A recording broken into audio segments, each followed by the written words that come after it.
Welcome to Unleashed. And don't forget to join us on Patreon for early access and exclusive content. Here are the guys. Welcome to Unleashed. I'm James. Joining me now is longtime no see Darth Ward. Rob is here to talk about all things wrong with Skeleton Crew. Rob, what's up? Great, James. Glad to be back here a little bit and, getting to talk about Star Wars a little bit. We've been talking about a lot of DC stuff on Digital Charcuterie, but nice to be talking Star Wars again. You were late to the Skeleton Crew train. You were too busy sword fighting. Apparently, you were late on the train though. You actually were, because I saw you on New Year's Eve and you had not watched it at that point. You're like, nope, I don't watch Star Wars anymore, James. No, I was behind on a lot of TV stuff. Like I had not seen Creature Commandos by that point as well. I had not seen any of that. I had not seen like stuff like The Bear and these other shows that I've been really wanting to watch. So my TV watching was really behind me. I guess I was more of a movie guy. I had just watched a lot of the movies, but yeah, it's now I've finally caught up on Skeleton Crew, on Creature Commandos. So I'm cut up on my TV mostly. Now all I got is like Shogun. That's the only thing I got to watch now. I saw Creature Commandos. I haven't seen anything else that you've mentioned because I watch. Creature Commandos is great. I was very happy. Yeah, I was very happy. I struggle watching more than one show at a time nowadays, though. So I was like, I did watch Creature Commandos and Skeleton Crew, and they overlapped, and I didn't know what to do with myself. I was very like, I'm panicking. It's too much going on. Good for you. It was hard, man.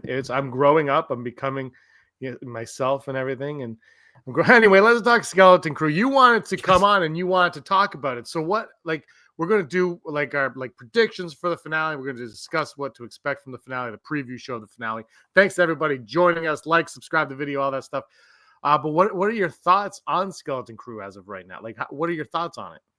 Well, yeah. So going back to exactly how I started watching. I literally started watching a couple days after we had gotten together for New Year's, because you were the one that told me, at first I was hearing all the things that I've heard everywhere else, that it is very much that Amblin Entertainment inspired thing, like E.T. taking stuff from E.T. from Goonies, not all stuff on you. You could see that from the trailers. But then it was you that mentioned to me about adding elements to the lore and things like that. And hearing that it was very, very good as well from both you and from Andrew.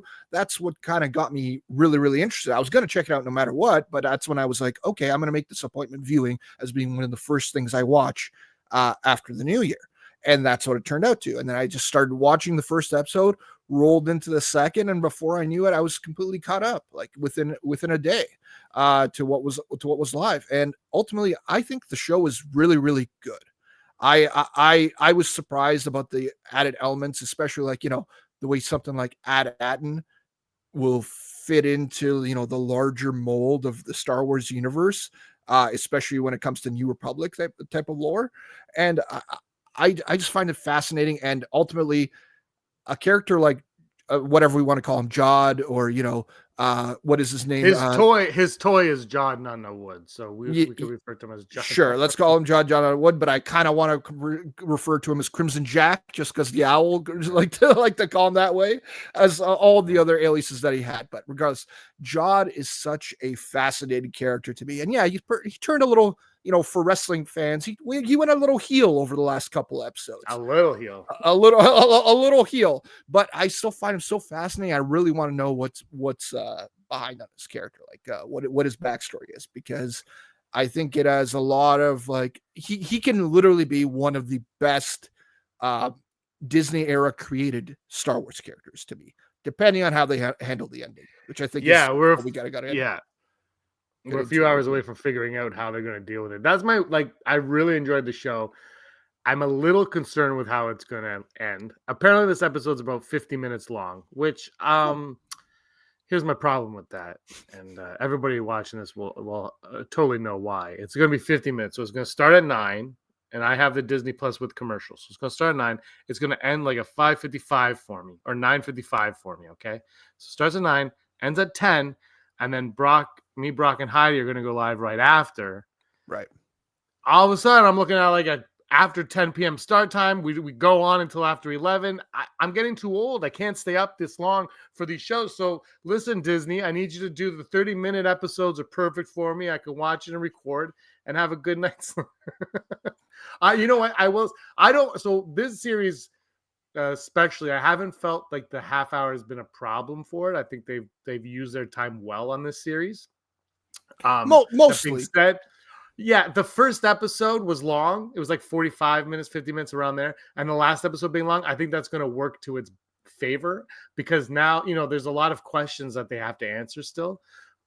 But in 50 minutes, I think you can. And the reason, and I have faith in it. Now, whether or not we like the answers, that's a different story. But I have faith we're going to get everything wrapped up because I feel like this show, more so than some of the other ones, is they've known the answer. Like the show started with them having an answer and then building the problem towards the answer, as opposed to the way some other things sequel trilogy has been done, where they're like, here's a cool thing.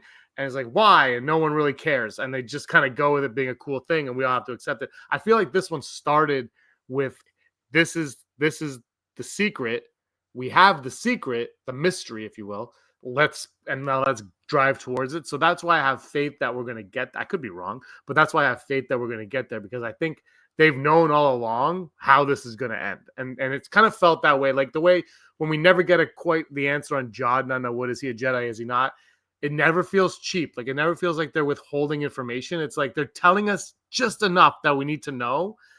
And then they move on. And it's like, like I'm close. Like, is he a Jedi? He's like, sure. And then he's like, he can't really use the Force. And then he can use the Force. But it's never been like the Acolyte would annoy me with like, I'll tell you a story. And then he doesn't tell a story for like 4 weeks. But it's not like that. It's like, I feel like they know where it's going and we're going to get there this week. And I think, especially comparing it to something like the Acolyte, like especially when they were ready to do their big reveal, it kind of wasn't almost a big reveal. It was kind of like a thing where it's like, oh, that's probably more or less how I would thought everything played out. On this one, it's like they have all these reveals, and the big ones obviously they're saving for the finale, as to the supervisor and maybe hopefully Jod's identity or a little bit more backstory information about him. Hopefully that's stuff that they're setting for the finale. But certain other things, it's like, oh, they've had all these mysteries and they've been slowly unraveling them, especially like with the ship, right? Or doing that a few episodes ago, and even about like 33's backstory with his master, his captain and whatnot. They've been slowly unraveling that type of stuff. And sometimes at like unforeseen times, right? For it to happen on that Neo-centric episode where you find out about 33 and the captain, that's a time where I wasn't expecting really for it to happen. It was just kind of like an episode. I'm like, oh, this episode's all right. And then it kicks off with those last 5 to 10 minutes with 33. And I'm just like, okay, like this episode's great. Like they're literally finding ways to slowly unravel the mystery of it all while having this Goonies and E.T. inspired story that I think they're doing very, very well. I think far better than any show recently. I think for Star Wars. I think this show and Mandalorian season 1 are most in common in that maybe season 2, but this is what I think. Like Star Wars, Disney Star Wars needs to be this for now. I think at some point they're gonna have to grow and evolve and blah blah blah, but they need to just have fun with the galaxy and just like tell us stories in the galaxy. And the thing with Skeleton Crew is I've seen some people complain that it's a kid's show. I'm like, yeah, but when did you get into Star Wars? Oh, you were a kid. Like it needs that again. It needs to have that kind of like whimsical fantasy aspect to it again, where it's not uber serious and everything. And also the thing with this that works, and I was thinking about this earlier today, is we do our rankings every January 1st, and pretty much every year Empire Strikes Back is number 1.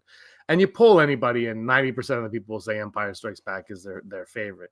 But Empire Strikes Back, Mandalorian, first 2 seasons of Mandalorian, Skeleton Crew, even like Rogue One, if you actually look at the movies that people like the best, other than Return of the Jedi, but that's Ewoks are the best thing ever.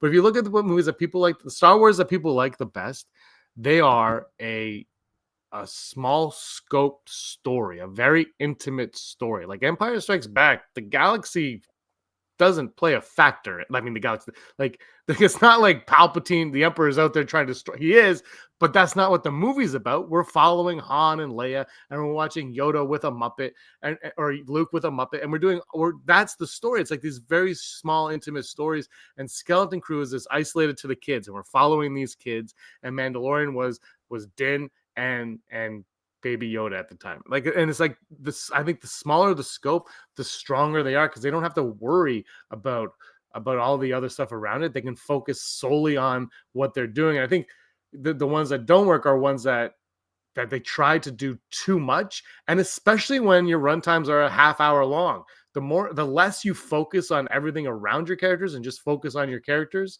the stronger it is. And I think the more that it resonates with the fan base. And I mean, when I say fan base, I mean viewers in general. Yeah, I don't disagree. I mean, it's where the Disney era of Star Wars has kind of fallen apart, where they're trying to do too much and not focus on the small things. You know, I feel like some of those types of shows are focusing on the small things, just getting their characters right, getting everything surrounding their character right first, and then expanding out a little bit from there, because that's the way it kind of feels like with Skeleton Crew. We're just like, okay, they're focusing. The show is really mostly about Jod and the kids, right? And that's what the show is. And then it's like, and then it's got these other branches of it, the other rings of the tree, more or less. That's like, you know, AT-AT and 33 and the pirates and all those added things that are just surrounding it. But at the core of the story, it's about that. And that's what they don't lose sight of it. Sorry. Yeah. And they don't lose sight of it 100%. Yeah, no, because the thing is, like, the AT-AT could have massive consequences for the Star Wars universe at the end of the day. That's all fine, but we're hyper focused on the kids, that's just a part of the story. And we learn I think that's when Star Wars 6, even like A New Hope, it's so simple. Like, it's just like the most simple story. Empire is so simple. And I think Star Wars thrives. I think a lot of movies thrive like that. I think a lot of movies, we try, you know, like, you know, what was it, like for 10 years straight, every movie had to have a giant sky beam at the end of the movie, and everyone had to fight a giant sky beam. And I don't know if people want that. I know, but I don't think that's what people want. I think studios and people think they want something massive, but everybody wants an intimate story, because you have to relate to the characters that you're watching. And if you don't care about them, you're not going to care about the plot. And I think Skeleton Crew has hit that perfectly. They've given us these kids that I was a little trepidatious going into it with the kids, because you don't know how kid actors are going to be. They're very hit and miss. And yeah. I think this show, they've mostly been good. I think they probably had moments where you were like, kid acting, but I couldn't pick it out. Just whatever. But, you know, like, so that was one thing. But they've picked some good kids. They all seem to have good chemistry. And once Jude Law shows up, it's like he elevates everything. I think the kids are better when he's around. I think it's just the show's better when even when he's not with the kids, the show's better, because he's still like, that presence is there. And I think he's brought, like, I mean, I'm sure someone else could have done that role, but I think he's brought this gravitas to the role that reminds me of, like, I was saying to somebody like Liam Neeson and Alec Guinness, how they bring like this quality to Star Wars that I think is really important. And, you know, Quill, I'll say Quill was I don't know, but like I think he's so good in this, and that character is so well written that again, Rob, they have to stick that landing. Yeah. I think they really have to stick out landing, at least when it comes to the Jod character. But I kind of have faith about, like, you know, the reveal about AT-AT and whatever they're going to do next. If they're going to reveal the supervisor, which I'm assuming they probably will this final episode. Well, he was voiced by Stephen Fry, so I would guess we're going to see him. Okay, gotcha. Yeah, so there you go. Like, I have more faith in that. It's just Jod is such a tricky character to nail a little bit, because you could like the guy so much and thought the guy was so great in terms of, you know, the first 5 or so episodes, but then this, you know, this heel turn that's gone on too, like, you kind of have to tell us his backstory and maybe make us understand a little bit, because, you know, he's still, you know, not as bad as the other pirates, right? Because, you know, who knows, his pirate friends might have thrown the kids out the airlock or something like that by now. Right now, he's like, you know, in these moments, like when he's trying to take captaincy back from Fern, he's not trying to kill them, right? He's not openly trying to kill them yet. He's making a lot of threats, to kill them and hurt them. But he could have, if he really wanted to kill them, he could have done it right there. It's just, he could, yeah.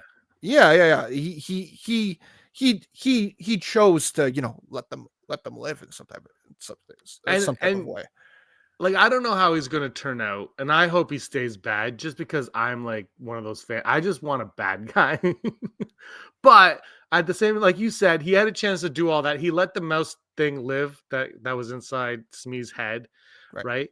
And the thing is, and here are points now, is he saved the kids from SM-33 in episode 4, I think it was, right? He was about to kill the kids. He said, Brutus, like you said, Brutus 100% would have killed the kids. And what does Jod say to Brutus right before that happens? Brutus says, the crew loves me. And Jod said, no, the crew loves me. And I think there's a really good chance that Jod is doing everything he can to save the kids right now. He doesn't want the kids in danger. He doesn't care. The kids don't matter to him, but he also doesn't want to see them die. They're innocent bystanders in this whole thing. I think he's still going to be, I hope he's still going to be after the treasure at the end of the day, and that's what he wants. Mm-hmm. But I think you're right. I think he didn't kill the kids. He had the chance. He didn't kill the mouse. He had a chance. Snowball, I think his name. He didn't have that. He didn't do that when he had the chance. He killed Brutus, though, who was probably the biggest threat to the kids. Brutus was probably the biggest threat to the kids. So now the pirates can come in. They could take all the treasure. And when he says, don't harm anybody, the pirates won't harm anybody. And he can go off on his merry way. I don't think that's how it's going to end. But I'm saying, like, that's in his mindset. That's how it could probably be playing out now. Because I'm not sure how we're going to, I don't know how this episode's going to start. Because last week ended with him igniting his lightsaber. And I don't think he's going to just go and chop the head off of Neil's dad or anything. Like, I think he's going to say something like, oh, I'm a Jedi. I mean, I don't know what's going to happen exactly, but they did that on purpose. And the pirates are waiting. He wants that treasure. There's 1,139, not 138, George Lucas, safes in there or mints in there with the money. He's going to want it. He's going to need to bring his ship in. Yeah, I'm really curious where they decide to go with them. I always thought, though, I don't know if you've read Treasure Island. I always thought he was Long John Silver, and Captain Silver is as close to a name as Silver as you can get in Star Wars, I suppose. And I'm sure that was thought of. Yeah, I think so too, and I think his ending is going to be very similar to Long John Silver's. That's why I think he's got that name. So we'll see what happens there. I'm saying it could be an ambiguous ending for him.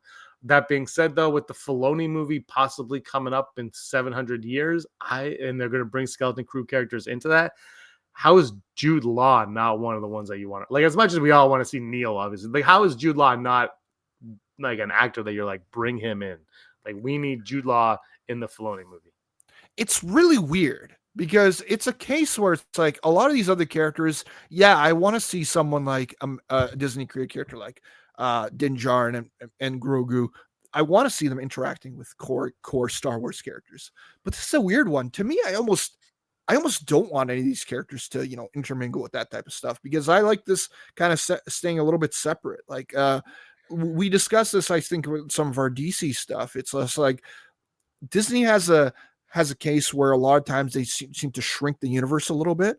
And by having this person constantly interacting with characters that we know and things like that. This show has managed to stray away from that and had basically no cameos from core characters. I kind of hope that stays that way to just, keep expanding the universe a little bit more, especially with something like AT-AT and this whole Pirate Brigade and all these types of things that we know are now part of the Star Wars universe. I prefer them to just keep growing outward in that type of way and just go with that, and get me a Skeleton Crew season 2, and if that's gonna happen, I don't know. Well, I don't know either, and there'll be a time jump if there is. The problem with that, though, is you need people to care about your story and characters, right? So that's why I think you have to intermingle. It's weird to me that Vane is the character that they pulled from Mandalorian season 3. They're like, who we need? That Vane, and he doesn't even do anything in this show. That's what's the most fascinating to me, is that they pulled it. I feel like they just wanted an extra pirate alien, and they're like, we have this one, use this costume. Yeah. But yeah, I think Jude Law's character, though, is fascinating, because when before the series started, they said he's a new kind of Jedi. That's what they said in I think it was an Empire magazine interview. And I'm like, what does that mean? And I still don't know what that means. Like, he's not really, is he a Jedi? Is he not a Jedi? He just killed Brutus, shot him in the face. He's done, he chopped the head off of a droid, which I guess isn't a bad thing. Like, he's done un-Jedi things to this point. And I don't know what that means. I'm sure we'll get the answer to that. What do you think that means? He's a new kind of Jedi.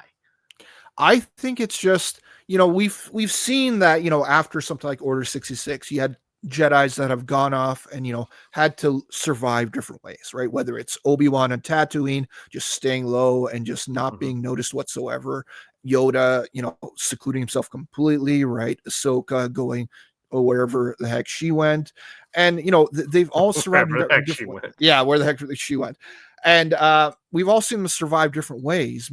Like, if it's something like Jude Law and he might have been a youngling or a younger character at that time, let's say if he was a Jedi at that time and he managed to survive, I'd like to see it going a different way where it's like, oh, he chose to, suppress his powers and, not be seen as Jedi, but he didn't just seclude himself. He became he wanted to make money. He became a pirate. He did all these other types of things. And he got so, separated from the Jedi way that it just changed his character, right? He grew up as a pirate and that's just different. And I mean, you mentioned Quill, but not the same type of Quill, but someone like Star-Lord who, was a kid and became a pirate more or less, right? In the Marvel universe, changed his character a fair bit as well. So it's just like, I want to see that backstory and, how it changed him in whatever type of way. And you know what? Maybe he's not even a Jedi. Maybe he was a Sith. Yeah, because I'm curious because he's moved objects, but he's never done a mind trick on anybody. And you'd think Brutus he'd be able to do it on the pirates. He'd be able to pull a fast one. He also allowed them to arrest him and put him in the brig and the pilot. Like, he allowed that to happen. He could have escaped any time, and he didn't know the kids were coming. Like, it's not like he knew the kids were coming. So there's something more to Jod, and I hope in 50 minutes we get. I think we will. Like, if you think about what's left to do in this series, I think they can answer all these questions right away if they wanted to. Like, there's not a whole. We're already on at it. We've already seen the treasure. Like, the plot of the kids are home. Like, the plot of the show has effectively ended, right? Like, now obviously the dangers surrounding them and stuff like that. That's not. But the kids are home, so we don't have to worry about that anymore. So now that they're home, we could deal with everything else. And I think we're gonna get those answers. And again, 50-minute runtime, whatever that is. Yeah. Hopefully it's 50 minutes plus like 2 minutes of credits. So, hopefully it's not. Or you know what? Probably will be. But at the same time, again, I haven't had a problem with the length of any of these episodes. I think they've managed their time well. So if they only need 47 minutes to tell it, then they need 47 minutes to tell it. That's how this one's felt. For the most part, I think. Like, if last week's episode ended the way it did in episode 4, I would have been upset. Like, what are you doing? It's episode 4. But it was the second last episode, so like, okay, that's a cliffhanger ending. He ignites a lightsaber. Like, I was okay with that.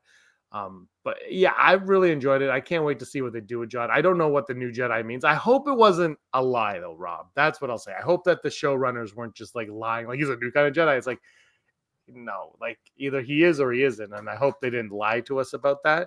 Although apparently I'm the only person that read that and remembers it, so I guess it's not a big deal. Yeah, I don't know. I mean, I think there's a conscious decision here because I was one of the people that when they first revealed him and that it was, I thought it was a little too cute. I thought it was some type of trick as well, similar to what Fern may have thought. It's like, he's doesn't really have the Force. He's not a Jedi. He's kind of faking this whole type of stuff because I thought it was a little too convenient, especially when he reveals himself to the kids that Wim had just mentioned that it's like, oh, you thought it was a Jedi temple and, all this type of stuff. And the fact that they mentioned that, I thought it was a little too convenient that he shows up and right away shows Jedi powers just to, to reveal that to the kids. I thought that was a little too convenient, but I think at this point it's a little like he's not faking it. He definitely has the Force in some type of way to this point. But I think there's an interesting point about it that's like, you said, he hasn't used Jedi mind tricks. He hasn't really used the Force with the pirates at all. So I think that's something still to be revealed because it seems like none of the pirates know that he has any type of force whatsoever. Like they are completely unaware of that fact. The only person he's really using the force in front of is either the kids or just when he's by himself, when nobody's seeing it do it. Mm-hmm. So I think that that's an interesting part where I'm just like, okay, why is he hiding it so blatantly to the pirates and not showing himself and being as a force user, but being okay with showing it to the kids? Because at first I thought it was a manipulation tactic, and maybe it still is, but at the same time, it's just he's using it against them now. It's not a manipulation tactic. He's using force against these kids and against me, as you like to call them, and whatnot. So that now this is the part where I'm just very interested, and I hope the whole puzzle cube comes together and makes sense by the end of it all. As I cough, what do you think of the supervisor? Do you think someone said had a comment on Digital Charcuterie that somebody suspected that the supervisor might be a droid? I think Neil's father, or like one of those elephant type people, is speculated. The speculation on that as well. The captain of the abandoned ship, Tak Renaud, could be the supervisor. So what are your thoughts on the supervisor heading into the last episode? I think my number one suspect is Tak Renaud. That's him. That he is the supervisor. Droid I could see as well. Droids have basically just taken over this entire planet, including the supervisor. That could be a thing. I hope it's not somebody that we just know, that it's just someone from the Star Wars galaxy, and this is what they've been doing ever since then. Like that, it's just like, it's Chancellor Valorum. This is what he's been doing since he lost the censorship. That would be amazing, though. That could be interesting, but it's like, I hope it's not that, because it's like what I said. I guess it would be interesting, actually. Now that I just said it, I'm just like, okay, Valorum all of a sudden has just been doing this whole time ever since Palpatine took his seat. I do have so this show, when it was originally announced, and I was reading up on this for other videos that I've done. It was originally supposed to be a High Republic era show. It was supposed to take place during the High Republic. Do you read any of the High Republic? I have not. No, me neither. But Brock does, and I talked to him a lot. And it seems like there are a lot of connections to the High Republic going on. And I wouldn't be surprised if we learn more about that. But I'm also curious, after the reception of The Acolyte, if they... I mean, I know the show was done and everything, but I wonder if they would refer to the High Republic, if that affects it all. But I do think that the ship that they're on is like, after it sheds its snake skin, I kind of have this feeling that might be like an old High Republic era Star Cruiser at some capacity. They said that in like the last episode, didn't they? Did they? Well, that's how they were able to get through the field, right? Okay, well, there you go. There's a lot of history. I just think the High Republic, for people who have read the High Republic, they probably know the answer. Maybe they don't even realize they know the answer, but I think the answers are out there if you read it. Because I'm starting to think now, because I was like, why would they change a High Republic show into a Mandoverse show? Like, what would be the point of that? Now I'm thinking maybe they never changed the High Republic show and turned it into a Mando show. Maybe it was always a Mando show, but it deals with the High Republic, and whoever leaked that information misunderstood what they were told, or they were told something incorrectly. Maybe a case of broken telephone on that. And so I like that idea that they could incorporate High Republic stuff in, because whether you read the books or not, or you care about it or not, it's an era in Star Wars, and it exists in Star Wars. And it's like when the Mando season 1, 2, when they have prequel era stuff in it, it doesn't matter if you like the prequels or not. It's part of Star Wars. Like, it should be in there. And I'm interested to see if there's going to be a great connection with the High Republic by the time tonight's episode wraps up. There could be, but I think it makes a lot more sense, especially with the pirate setting and the treasure setting of it all, to make it set afterwards, because it's like now these Republic credits are very sought after, especially by people like pirates, right? When they have the Republic credits, suddenly, it makes everything seem a lot more interesting, because the pirates want all this money, old treasure, which is High Republic. So setting it after that makes a lot more sense, because that's why it's so important and valuable.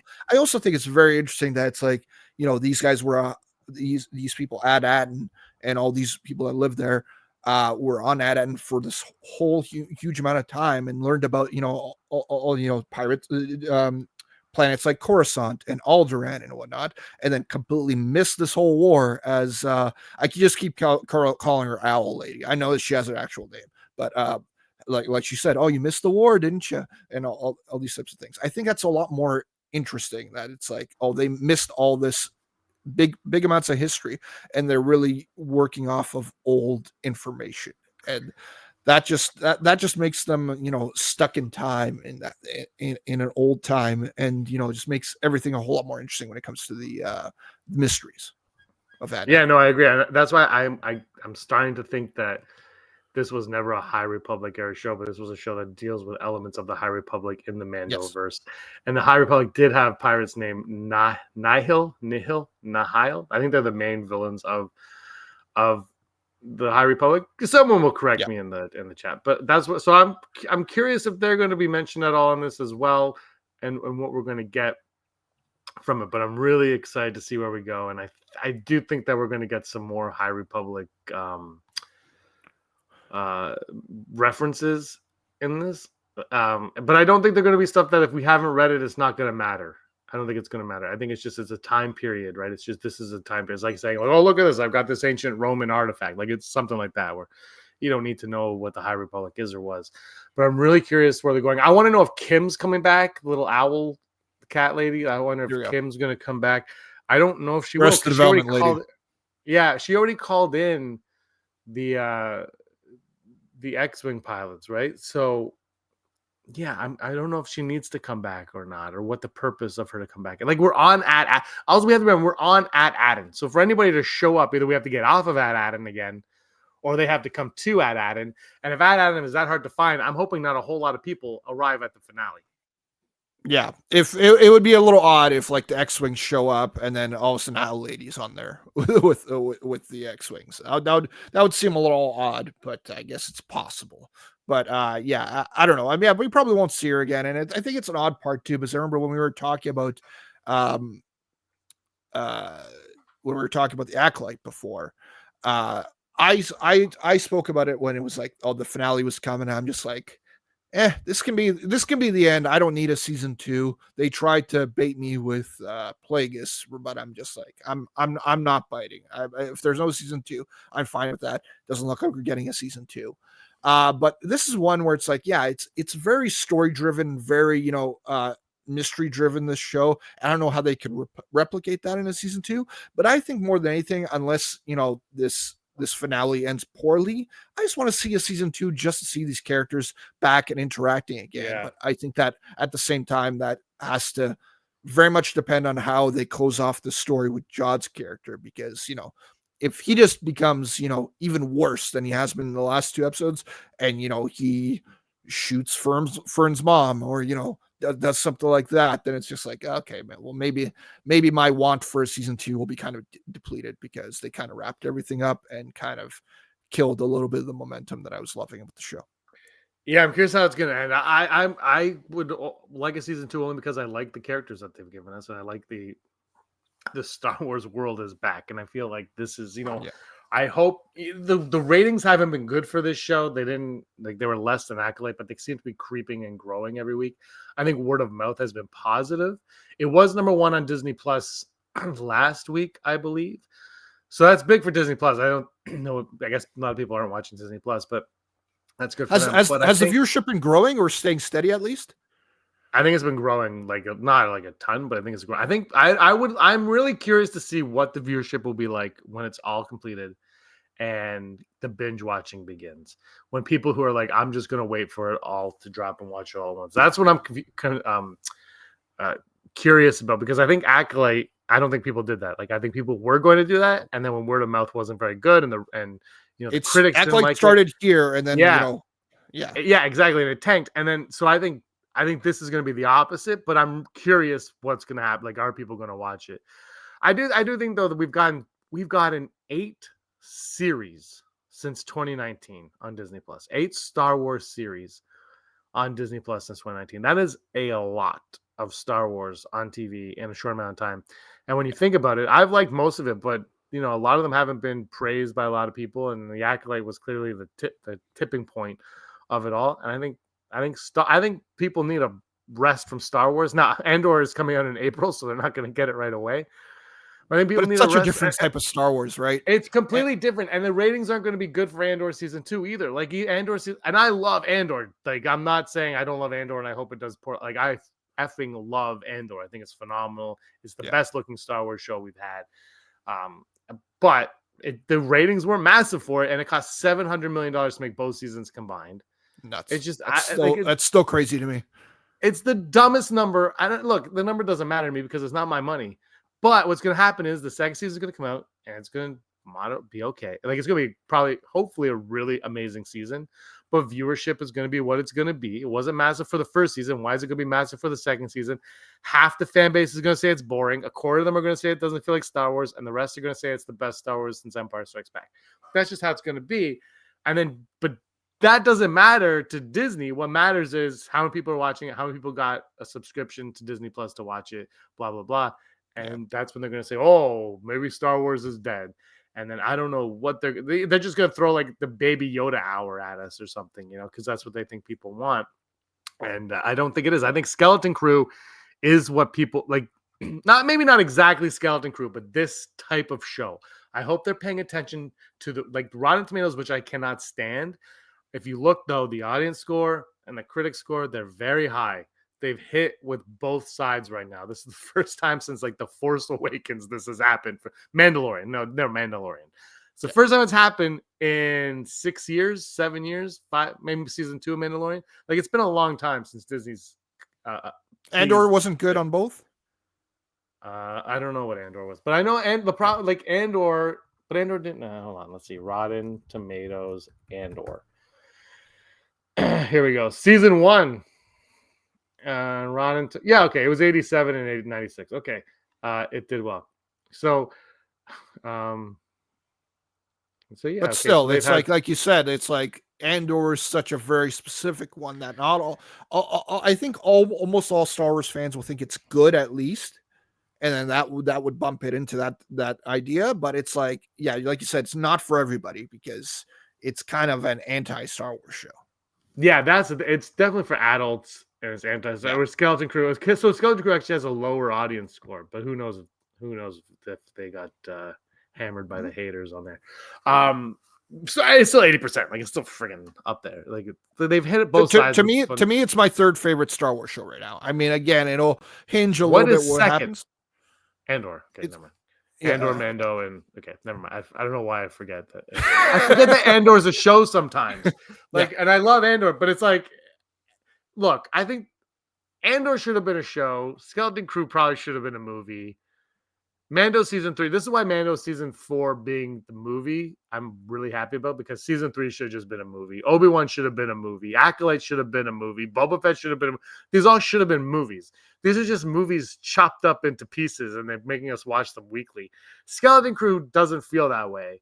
But when it ends though, I'm like, they could have just made this a movie. Like this is a really good, fun time that could have been a really good, fun Star Wars movie to watch on the big screen after 6 years. I don't know.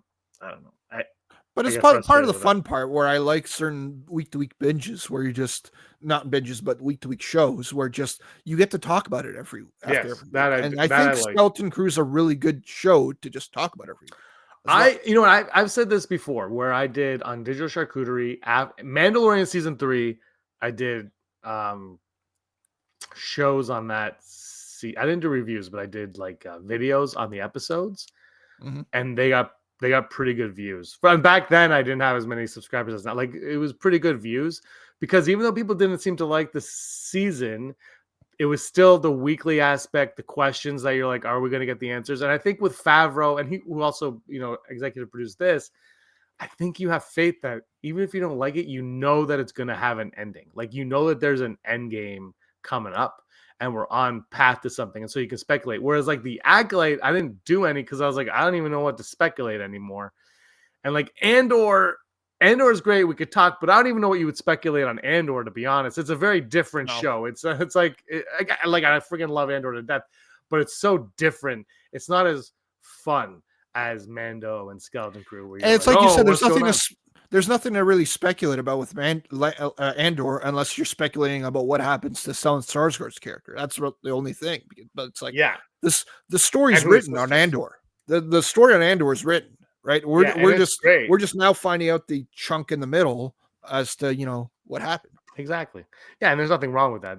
But I think Star Wars thrives like with when I should figure out how I was going to say this because Andor obviously is great, but I think Star Wars is at its strongest with these weeklies where we can discuss what's going to happen. Why did this happen when those things are coming up? And I think, I still think Acolyte probably would have benefited from longer episodes.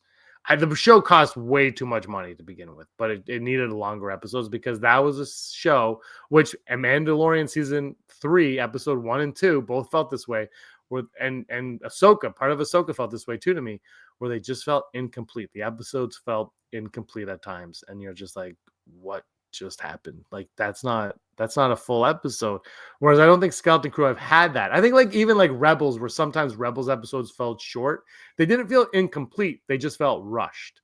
But Ahsoka, Mandalorian season 3, and Acolyte all felt like they were incomplete episodes at times. And when we spoke about Acolyte last time, Heidi, I believe, mentioned that Acolyte's a much better watch as a binge. And maybe that would have been the better option for them. She said that about Mandalorian season 3 as well. I haven't binged either one of those, to be honest. But because think about it. If an episode feels incomplete while we're watching a weekly, like you binge Skeleton Crew. If you binge a show, it doesn't matter how long an episode is because the next one's right there. I think, and that's where Netflix, I think, really succeeds. And that's why even season 2 of Stranger Things, where you hate that 11 episode where she goes off and does like whatever the hell she does. I hate it even more now because it doesn't factor into anything. No, it's stupid. Yeah, I mean, they didn't. But it never bothered me because when it ended, guess what? I was right into the next episode. If it was weekly, I think I would have hated that episode. But because I watched it, I was like, whatever, next episode. I was like, okay, we're in it. It definitely changes. It changes your mindset on what you're watching when you binge. And I don't think Disney has learned how to tell a TV show on their streaming service that is not like a Netflix streaming. Like watching a show on Netflix and watching a show on Disney. And Disney is more HBO than Netflix because HBO is weekly. And I watched The Penguin and I watched the Dune show, and you watch your Game of Thrones things. I guess you like Game of Thrones, Mr. Swords. But like those shows like Penguin and Dune, Dune though, I like Dune a lot, but damn, that show was long, and it made me long for the 30-minute Disney shows. But like the thing is like they're episodic. Like every week, you're like, that was an episode, that was an episode, that was an episode. Whereas Disney feels like this should just be, for the most part, this should just be one. We should just be watching this all at once. Even though I prefer week to week so we could talk about it, and I only like watching like half an hour of TV at a time anyway. But it's just the way they're telling the story isn't weekly, it's all at once, and that is really, I think, what's hurt Obi-Wan, what's hurt Boba Fett, what's hurt, I mean, there's other things too, but this is part of it. Hurt Obi-Wan, Boba Fett, Acolyte, and season 3 of Mando a lot. And Skeleton Crew has been very successful at, I think, doing episodic television. But it's like they've been experimenting more recently too with Disney, right? Like they dropped all of Echo all at once, right? And they didn't have, I guess, because they didn't have faith in that, and they did that experimental procedure with the last 2 seasons of What If, where it was just one a day, and you get 8 episodes in 8 days straight, right? Like they could have done something like that with Acolyte, and maybe it would have been received a whole lot better. I don't think I would have liked it still. I think I still would have been like, this show is terrible. Yeah. But it might have worked better for a lot more people. But it might have worked. You still might not have liked it, but it still might have worked better for you in terms of connectivity and that. Like, and I don't think I would have liked it as much either. But there are things in the Acolyte I'm like, man, they really had a good idea here and here, and instead they focused on this and that. I just like some decisions that are made on that show, and it's just frustrating. I'm sure things happen behind the scenes that we're not aware of, because what we were told that show was and what we got are two very different things. Whereas Skeleton Crew, we were told it was going to be the Amblin Goonies type thing, and they don't even try to hide that it is like there's like an episode. I'm pretty sure they make Neil do the truffle shuffle. Like it is like right. They don't even hide it. They just do it all. Just the neighborhood in the first episode just feels like Elliot's neighborhood to me. It looks like that to me. Do you like that design for Star Wars?